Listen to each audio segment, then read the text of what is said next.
회복 포도원의 노래.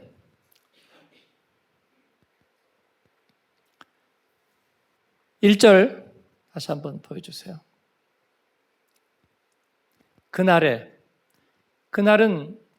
하나님이 정하신 시간이고, 그리고 그날은 여호와의 날. 그 여호와의 날은 두 가지 의미입니다. 동전의 양면, 하나는 심판의 날이고 또 하나는 구원의 날입니다. 두 사람이 함께 맷돌 갈다가 한 사람은 부르심을 받고 한 사람은 남겨짐을 받습니다.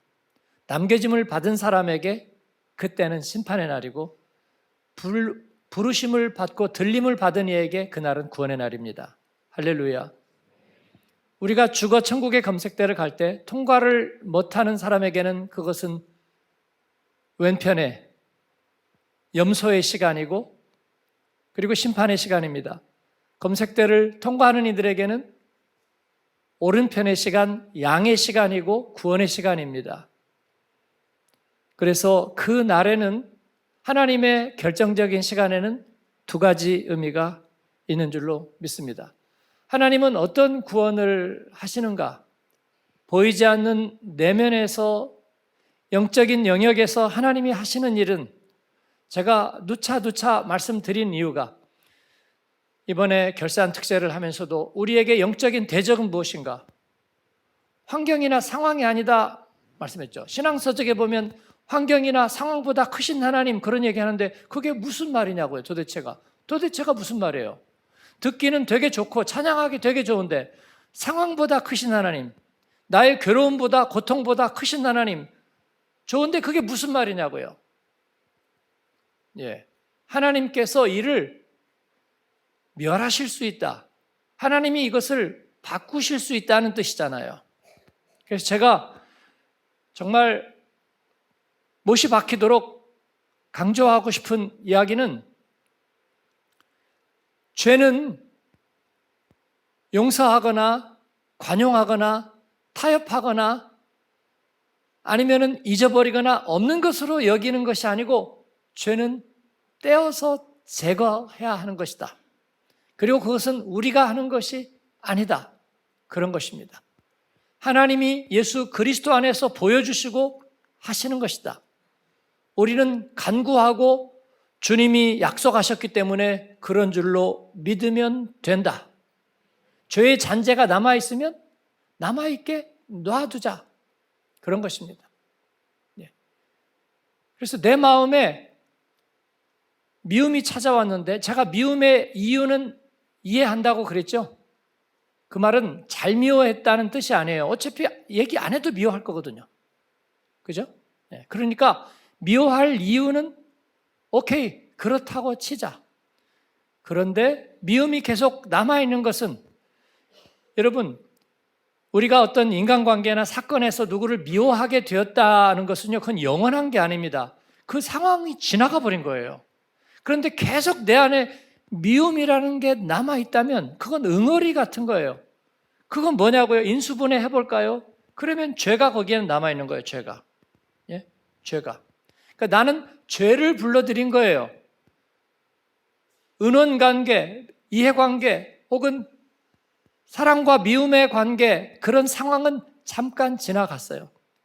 근데 우리 메모리가 있어서 남아있다고요? 아니죠.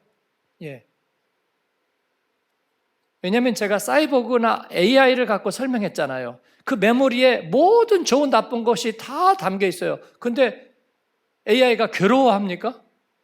고통받아요? 무너지나요? 우울증이나 공황장애가 오나요? 전혀 그렇지 않습니다. 왜 그럴까요? 그 기억이 남아있다는 것으로 그가 지능이 있잖아요. 근데 괴로워하잖아요. 왜냐하면 죄는요, AI나 메모리 장치나 아니면 인공지능에는 죄가 들어갈 수 없기 때문이에요. 죄가 생명에만 들어가기 때문이에요. 그렇게 와가지고 죄가 자리를 잡잖아요. 자리를 잡으니까 우리가 그것을 가지고 있는 거예요. 그래서 우리가 무슨 착각을 하느냐면, 그 상황과 사건이 나한테 계속적인 영향을 미치고 있다. 아니요, 그거 진작 지나갔어요. 제가 맹장 수술을 하고 그때 터져서 복막염까지 됐다고 그랬잖아요. 우리 교회 오래 다니신 분 다 알아요. 예. 그래가지고 한 1년인가 2년인가 지나고 배가 좀 안 좋은 것 같아요. 그래서 의사한테 가가지고 정말 제가 얼마나 무식한지 아시겠죠? 가가지고 제가 그때 맹장 수술을 해가지고 좀 안 좋았는데 그게 무슨 여파가, 그랬더니 의사가 막 화를 내는 거예요. 아, 그건 지나갔어요. 2년 전에 한 얘기를 지금 뭐 어디서. 아, 미안해요. 뭐를 무식해서 물어본 거예요. 그랬더니 아, 죄송합니다. 화를 내려고 한 게 아니라 아, 그건 지나간 거예요. 지금 다 지나간 맹장 수술 2년 전 얘기를 지금 왜 꺼내요? 그거하고 지금 배 아픈 건 아무 상관이 없대요. 왜 화를 냈어? 그렇다는 거예요. 그러니까 이건 지나간 거야. 상황이 벌써 지나갔어요. 예? 우리 교회 시작할 때도 피아노를 이거 올릴까 말까 그러셨잖아요. 누가 올리자고 했는지 기억도 안 나, 말하자면. 근데 어느 교회는 그것 때문에 갈라진 데도 있대잖아요. 어느 목사님이 한국에 아주 유명한 전통교회에 갔는데 강대상이, 옛날에 강대상이 가운데도 있었고요. 그 다음에 양쪽에 이렇게 놓여 있는 데도 있어요. 그죠? 양쪽에. 한쪽에서 사회 보고 한쪽에서 설교하고, 이쪽에서 사회 보고 이쪽에서 설교하죠. 근데 하나만 있는데 또 비대칭으로 이쪽에다 놓은 데도 있어요. 그죠? 아마 황금 분할 때문에 이렇게 놓은 것 같아요. 목사님이 아니 하나인데 가운데다 좀 놓았으면, 근데 당회에서 통과가 안 되는 거야. 성전 강대상을 누가 마음대로 옮겨? 담임 목사도 당회원의 한 명일 뿐이지 뭐 전통교회 안 되는 거예요. 해가지고 10cm 옮기는데 1년 걸렸대요. 10cm인지 1m인지 지금 제가 기억이 잘 안 나요. 근데 어쨌든요, 조금 올리는데 거기서 1년이 걸렸대. 그러니까 그거 잘못하다가는 이제 감정 상하고, 장로님들은 목사님 보고 목사가 어디서 하나 온 게 그냥 고집불통에다가 지 마음대로만 관찰하려고 들고 사람의 의견도 인정하지 않고, 목사님은 또 안 보이는데 어디 저기 임금 이기는 당나귀기 하는 데 가가지고 장로들이 도와는 주지 않고 그 강대상 하나 가지고 그러지 않겠어요? 그럼 그 강대상을 없애버리면 되지 않을까요? 근데 그 문제가 아니잖아요. 그 문제가 그런 일들을 가지고 우리 안에 들어요. 교회 안에서 뭔가가 갈등이 있다는 거예요. 그럼 교회 안 다녔으면 될 거 아닌가요? 그 문제가 아니죠. 우리가 거기에 중요함을 가지고 거기에 늘 속해 있는데 거기에서 이런저런 일이 생기는 거예요. 그러니까 마귀가 볼 때 교회 다니는 사람들은 교회에 관한 일로 죄를 집어넣기에 제일 좋고 적합한 거예요. 그러죠? 제가 만약에 설교 준비에 모든 것을 다 쏟고 있다면 그 설교 준비하는 그 안에 죄를 넣기가 제일 좋아요. 너무 좋아요. 너무 좋아요. 그렇습니다. 우리는 다 사람을 사랑하고 사람으로 인하여 고통받고, 사람의 세상이잖아요. 하나님이 세상을 이처럼 사랑하사, 이 세상은 사람이에요. 그래서 사람과의 사이에다가 죄를 넣기가 제일 좋은 거예요. 근데 그 사건과 상황이 아니라는 거죠. 그것을 통해서 살짝 끼워 넣습니다. 그리고 그것은 지나가 버려요. 메모리는 남아있지만 메모리는 아무 영향을 미치지 못해요. 저 사람이 나 왼손잡이였나? 그리고 나는 오른손잡이였나? 그 메모리는 아무 영향을 미치지 못해요. 그걸 통해서 죄가 틈을 타서 끼워 넣는 거예요.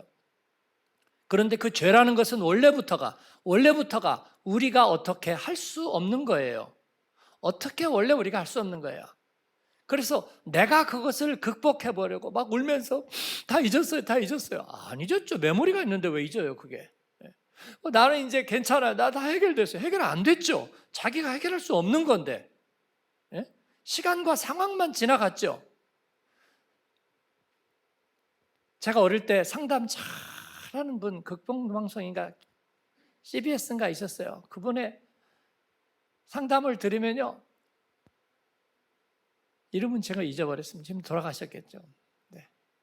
그런 거예요. 아니야. 그렇게만 생각할 것이 아니야.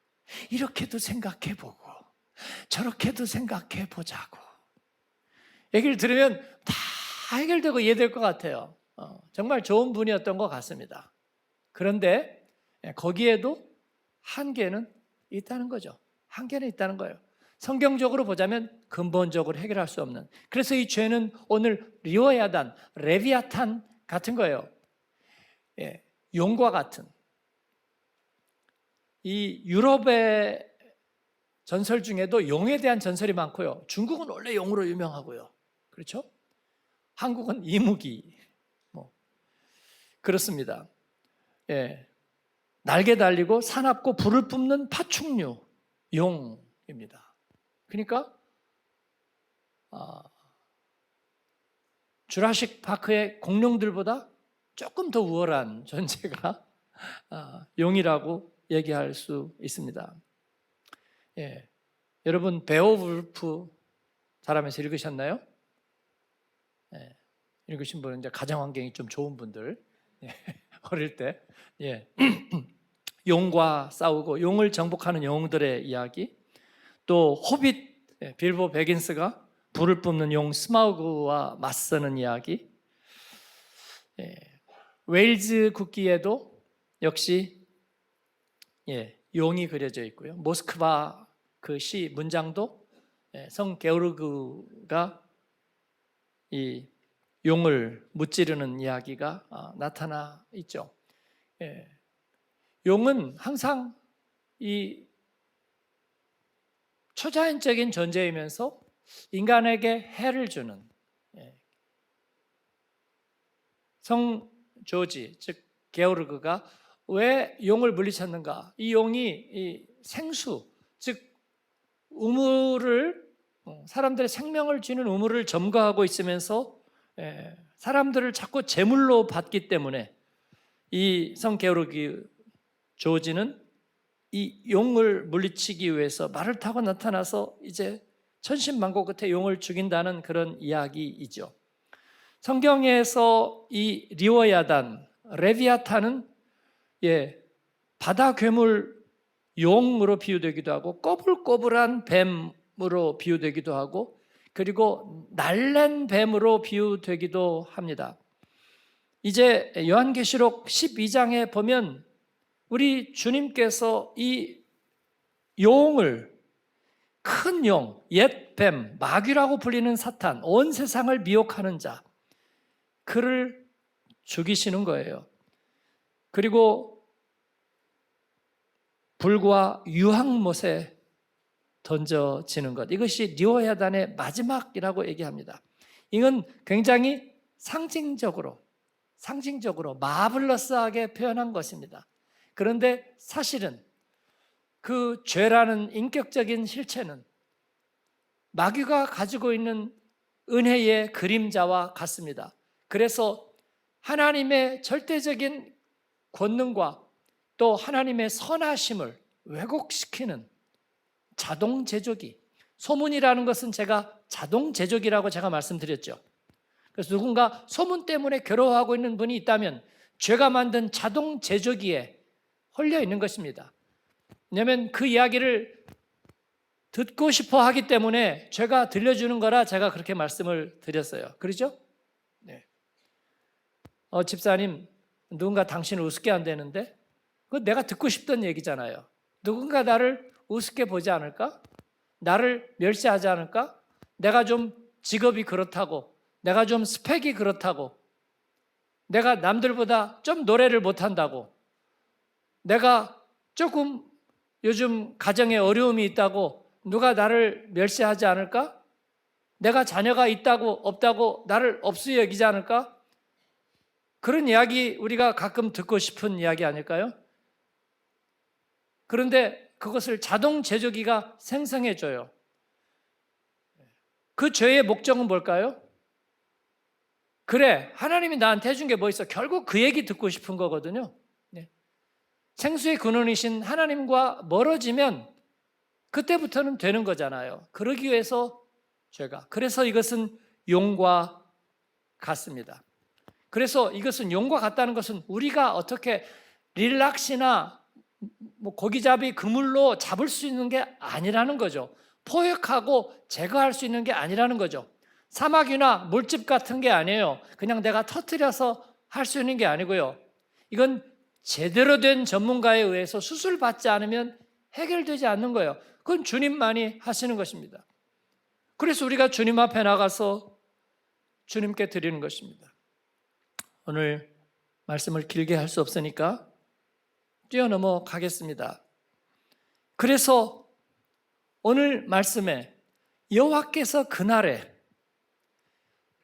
하나님의 택한 자들조차도 맥을 못 추고 나가 떨어지는 그 죄의 권세를 멸하시기로 처음부터 하나님께서는 예정하셨고, 그러나 그 죄의 권세와 하나님의 권능을 알게 하시고, 그리고서 그날에 그 용을 칼로 죽이신다, 그런 것입니다. 예수님의 십자가에서 그 일을 하셨습니다. 예수님의 십자가는 희생이 아니라 싸움과 승리입니다. 죄와의 싸움과 승리예요. 그래서 우리가 할 수 없는 우리 안에 찾아 들어오는 용을 십자가에서 주님은 죽이셨고, 그 피에는 그 효염을 가지고 있는 것입니다. 죄의 원심분리, 죄를 죽일 수 있는 힘이, 그래서 내가 예수의 보혈, 그 보혈이 나를 정결케 하고 나를 새롭게 한다. 여러분이 부끄러움과 수치를 당했잖아요. 어릴 때 오줌 싼 기억, 여러분은 없으시죠? 저는 있어요. 근데 그게 저는 4살 때부터는 기억이 있는데, 오줌 싼 기억 이런 게 수치로 남아있어요. 아마 그런 거를 누군가는 뭐 내 안에 강박이나 열등감의 근원 정도로 또 이해하고 있을지도 모르겠어요. 그런 여러 가지 부모에게 받은 유전 형질 가운데도 부끄러움과 수치를 가져다 주는 게 있어요. 그러죠? 감추고 싶은 것, 나만의 부끄러움의 방에 넣는 것, 그 메모리 지워지지 않습니다. 그러나 죄가 그것을 타고 와서 내 인생을 규정하려고 해요. 예수님을 만나니까 그런 것들이 드러나는 거예요. 그래서 눈물이 나고 서럽고 슬픈 거예요. 그리고 통곡을 하게 되는 거예요. 주님이 나를 밝혀주시니까. 그런데 그 안에서 주님의 보혈이 바로 그런 것들을 내게서 떼어내는 힘이 있어요. 그 기억은 사라지지 않았는데도 부끄럽지 않아. 헤어지는데도 슬프지가 않아. 내가 분명히 거짓말하고 잘못해가지고 속을 보였어요.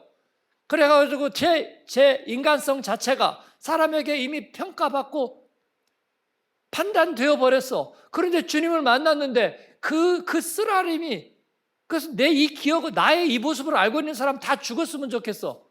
그런 생각을 했던 마음들이 하나도 부끄럽지 않은 거예요. 할렐루야. 이것은 영이 죽은 것입니다. 영이 죽은 거예요. 그래서 우리가 해야 될 일은 나의 기억을 세척하는 것이 아니라, 다른 사람의 기억을 바꿔주는 것이 아니라, 주님 앞에 가서 내 안에 있는 죄의 내관을 뽑아버리고 용을 죽이는 것으로 끝난다는 거예요, 여러분. 할렐루야. 그렇습니다. 이것이 하나님의 은혜가 주는 것입니다. 그래서 우리가 그때부터 간증을 하게 되는 거예요. 간증을 하게 되는 거예요. 내가 새로워졌다는 것은 내가 뭔가 자랑할 만한 일을 많이 다시 하게 되었다는 것이 아니라, 내 안에서 어두운 주인이 내 안에서 사라졌습니다 라고 얘기하는 거예요. 그렇게 보니까 미녀와 야수의 성에 마법이 풀려버려요. 마법이 풀려버립니다. 칙칙하고 어두웠던 저주의 성이 다시 밝고 환한 성으로 바뀝니다. 나는 손버릇이 좋지 않았습니다. 나는 알코올 중독자였습니다. 나는 남의 물건에 손을 댔습니다. 아까 같은 얘기네요. 나는 도박에 중독되어 있었습니다. 그런 이야기가 부끄럽지 않고 듣는 사람도, 이야, 저 인간이 저래 안 봤더니, 그렇게 보이지가 않는 거예요. 왜냐하면 단 하나 죄의 뇌관이 우리에게서 빠졌기 때문입니다.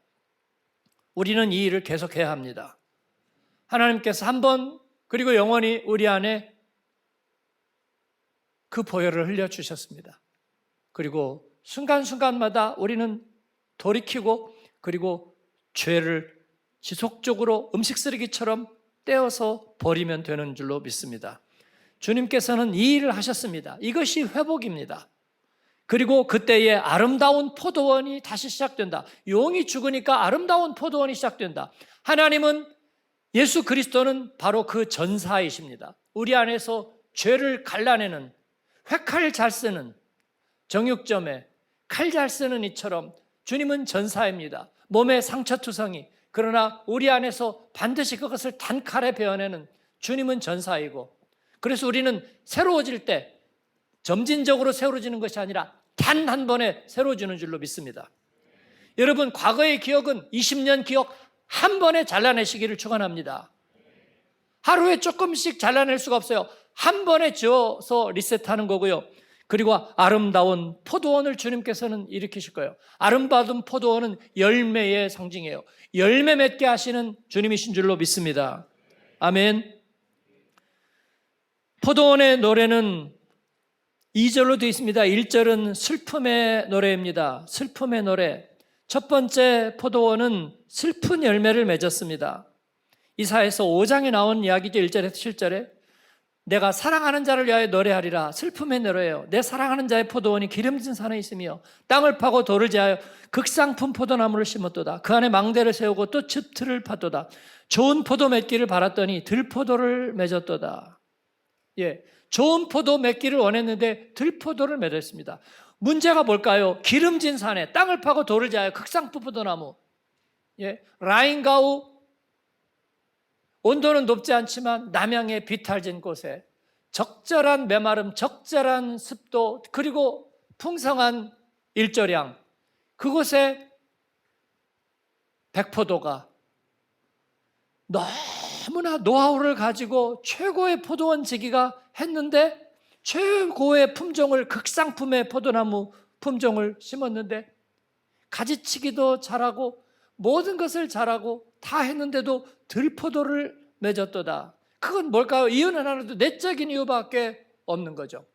예, 유전인자의 문제가 있는 것이 아니죠. 죄가 개입한 것이죠. 죄가 개입한 것입니다. 인간의 문제는 바로 그것입니다.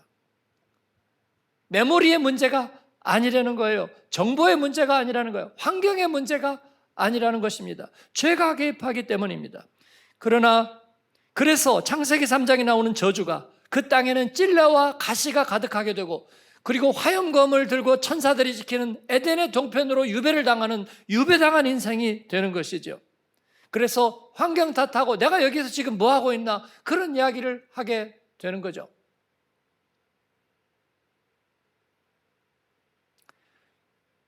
그러나 하나님께서 이제 이사야서 27장에서 부르는 두 번째 포도원의 노래, 기쁨의 노래, 풍성의 노래. 예수님께서는 나는 생명의 참 포도나무, 너희는 가지라. 너희가 내 안에, 내가 너희 안에 있으면 열매를 많이 맺나니 너희가 나를 떠나서는 아무것도 할 수 없음이라. 그렇게 말씀하시는 것이 옳은 줄로 믿습니다. 예수 믿는 사람들이 예수님을 의지하는 게 뭐 지가 할 일을 안 하고 할 일을 못해서 자꾸 예수님께 해주세요 그런 무익하고 쓸데없는 인생들이다, 그런 의미가 아니라 주님만이 하실 수 있는 일에 견고하게 주님을 의뢰한다는 의미인 줄로 믿습니다. 우리는 내 안에서 용을 제거하신 전사 예수님을 믿습니다. 나를 위하여 자신의 피를 흘려 내 죄의 권세를 멸하신 주님을 믿습니다. 그렇기 때문에 나는 슬픈 일을 당하여도 넘어지지 않습니다. 오히려 그 안에서 용기를 가집니다. 심지어는 내가 죄에 연루되었어도 주님 앞에 나가면 그 죄를 제거하시면 나는 하나님의 뜻대로 근심하며 그 근심이 나를 회개케 하고 나에게 열심을 내게 합니다. 나는 복음의 사람들은 그렇게 사는 줄로 믿습니다. 우리는 악한 행실로 하나님과 원수되었던 자들이지만, 그러나 그 가운데에서 죄를 죄되게 했을 때 우리는 하나님 앞에 다시 사명자로 부르심을 받을 수가 있었던 줄로 믿습니다. 여러분 가운데 이 리워야단을 제하시는 주님, 그리고 여러분에게 아름다운 포도원의 노래를 부르시게 하는 주님을 찬양합니다. 아멘. 여기까지만 하겠습니다. 오늘 말씀은 창세기 12장 1절 3절에 아브라함을 향한 축복의 약속과도 같은 거예요. 하나님이 내 고향 본토 아비 친척집을 떠나라 할 때는 하나님은 그 가운데서 죄의 뇌관을 뽑아놓으신 일을 하신 거예요. 너보다 3일을 앞서가며 너의 장막질 것을 찾으리라, 그렇게 약속하신 거예요. 주님은 그 일을 하시고 우리에게 아름다운 포도원의 노래를 부르게 하신 줄로 믿습니다. 그만하렵니다. 응답 찬양하겠습니다.